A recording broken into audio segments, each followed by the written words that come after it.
177,144 pesos per month. Wow! 33.56 per hour. Kasya nga ba para mabuhay ka dito sa New Zealand? 342 gross income per week. 44,286 per week. Gross yun, ha? Gross income. 1,090 New Zealand dollars. So, ayun. Siguro naman malinaw sa inyo. Kasi sa akin magulo eh. Sa akin, negative. 177,144 pesos per month. Wow! O, tingnan natin kung paano papatak dyan sa 177,144 pesos per month dito sa New Zealand. Ito talaga yung topic. 33.56 per hour. Kasya nga ba para mabuhay ka dito sa New Zealand? Let's find out kung sasapat ba talaga to. Nag-breakdown ako ng expenses out of 177,144 pesos na gross income within a month. So okay, simulan natin sa 33.56. Yun ay median wage dito sa New Zealand. Yun ay kapag ikay foreign hire or galing ka sa labas ng New Zealand, yun ang magiging minimum na sahod mo. Pwede kang tumaas pero hindi ka pwedeng bumaba doon. Ang pwede lang mag-hire sa'yo ay mga accredited na employer. So 33.56 ang magiging minimum salary mo pagpunta mo dito sa New Zealand. So tingnan natin kung kakasya ba siya. Kung sapat ba. O sobra. Tingnan natin. Ngayon, 33.56 times 40 is equals $1,342 gross per week. Gross yan, ha. 1,342 gross income per week. So, convert mo natin sa peso para masaya. 1,342 New Zealand dollars times 33 in peso equals 44,286 per week. Gross yun, ha? Gross income. Okay, times 4 natin. Yung 44,286 times 4 equals 177,144 per month. Wow! It's huge, mate! Laki no, no? Pero gross yun. Gross yung 177 na yun. So, pag kinaltas mo yung tax doon, approximately matitira doon is 1,090 New Zealand dollars. So, kasi papasok na tayo sa 30% bracket eh. So, 58 to 70,000 per year ang kikitain natin sa doon sa 33.56 na per hour na rate. Papasok ka ng 58,000 to 70,000 bracket. So, pag ikaw dun pumasok sa bracket na yun, 30% ang magiging tax mo. Kaya, most probably, 1,090 ang matitira sa'yo per week after tax kung 40 hours ka lang. 40 hours lang pinag-uusapan natin dito. Hindi natin tutuusin ang overtime. Ibang usapan yun. 1,090. Magkano yun sa pera natin? Tuusin natin. 1,090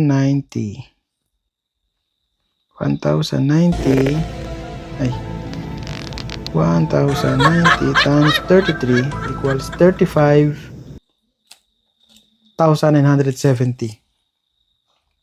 Iyon po ay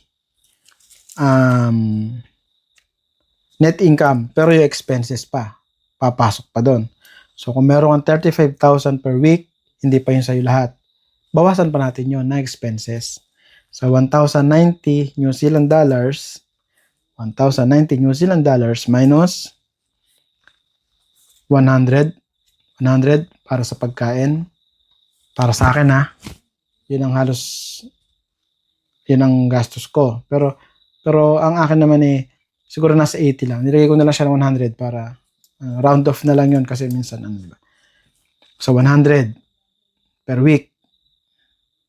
1,090 nabawasan ng 100. Magkano na lang? Dito tuusin natin.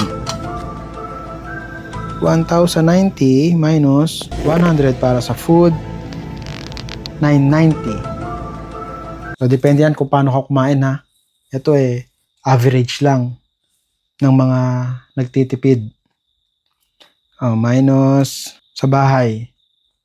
Depende pa rin ng bahay sa'yo kung magkano ang kukuhanin mo. Kasi meron akong nakuha dati na ang bahay nagre-range siya 135 to 200. So, depende pa rin sa'yo kung anong pipiliin mo. Dati ang bahay ko ay may nakuha ko na 135 pero sobrang liit.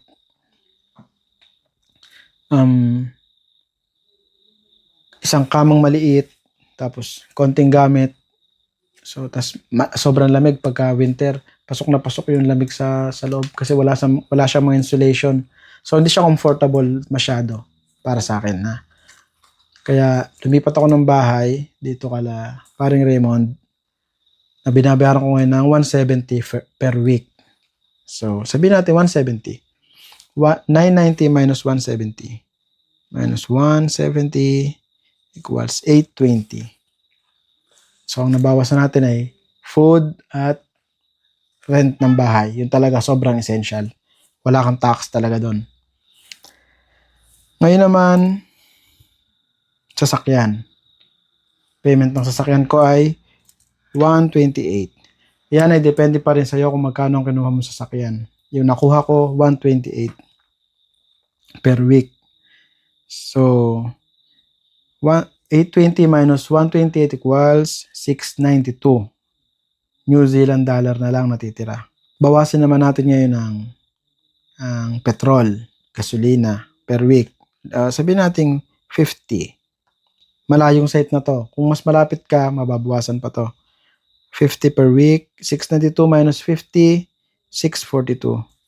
Then, car insurance. Ang car insurance, depende pa rin sa'yo kung ano pipiliin mo. May mas mura, mayroong mas mahal. Depende sa covered na kukunin mo. Ang akin ay 22 per week. 642 minus 22 equals 620. Life insurance. Ang life insurance, ganun din. Depende pa rin sa'yo kung ano kukunin mo. Ang kinuha ko ay 20 per week. Ang covered nito ay 250,000 New Zealand dollar. Life insurance, 20. 620 minus 20 equals 600.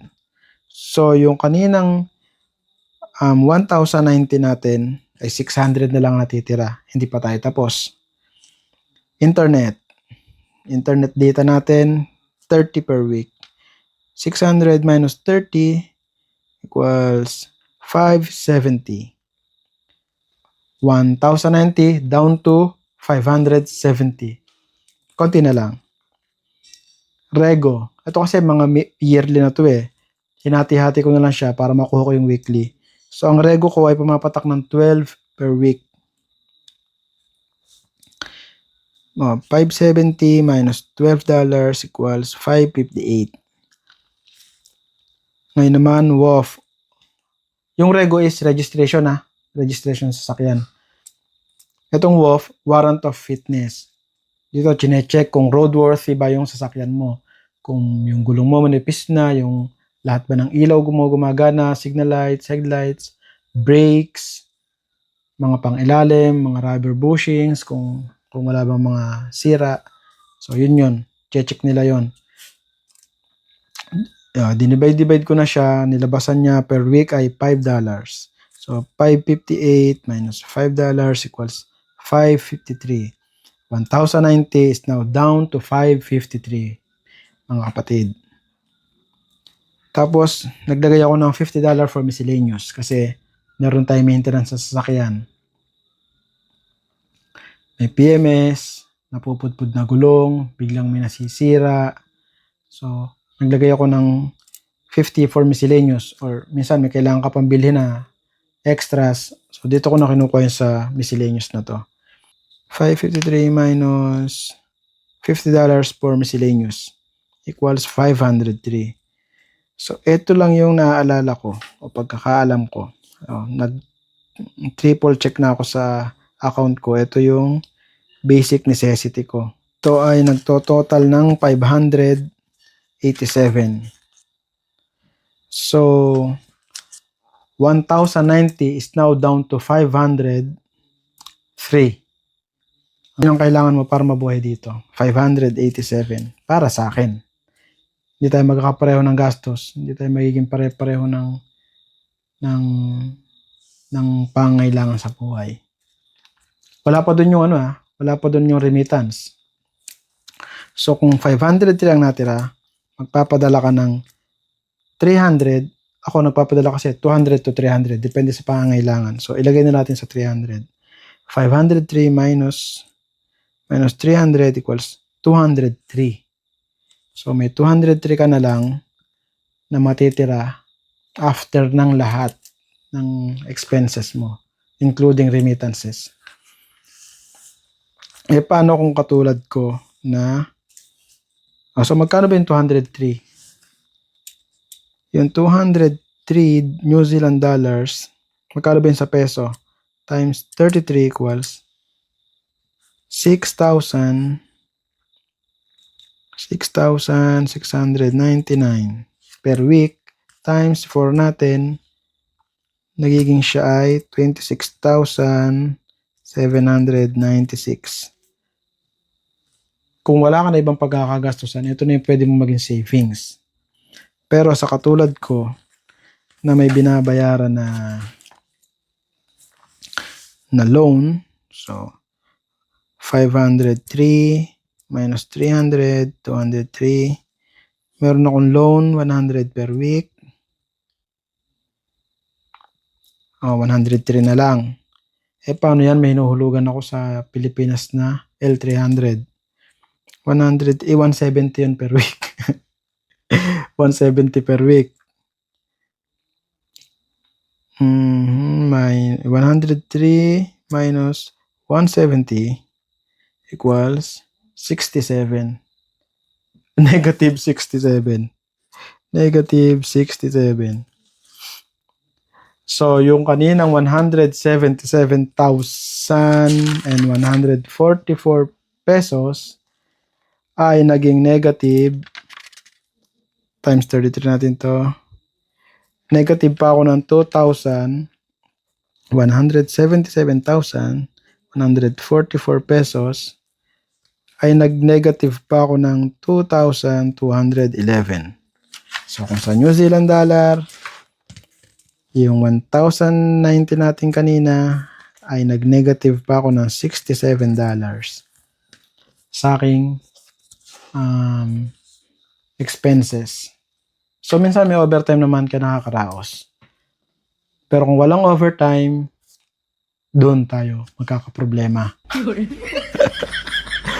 Pero lahat yan lumilipas. Mababayaran lahat yan.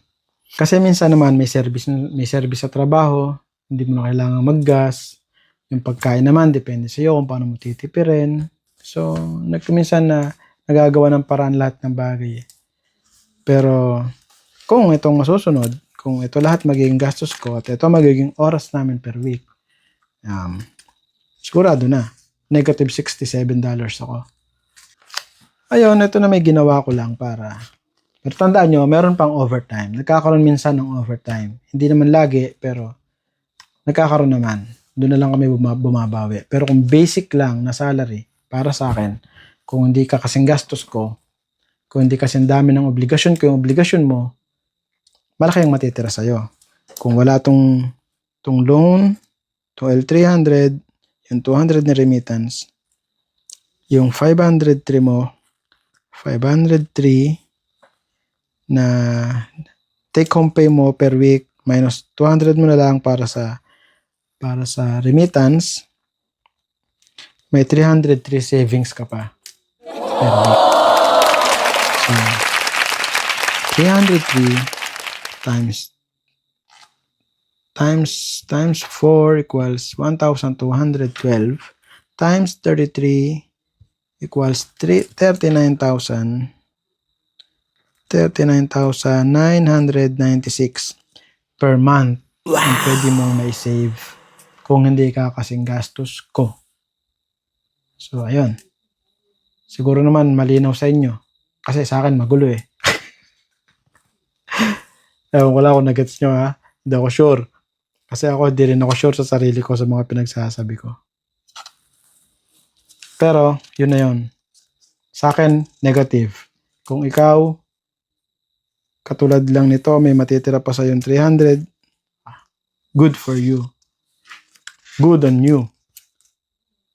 Pero sa akin kasi may mga obligasyon ako na kailangan tapusin. So, negative tayo for now.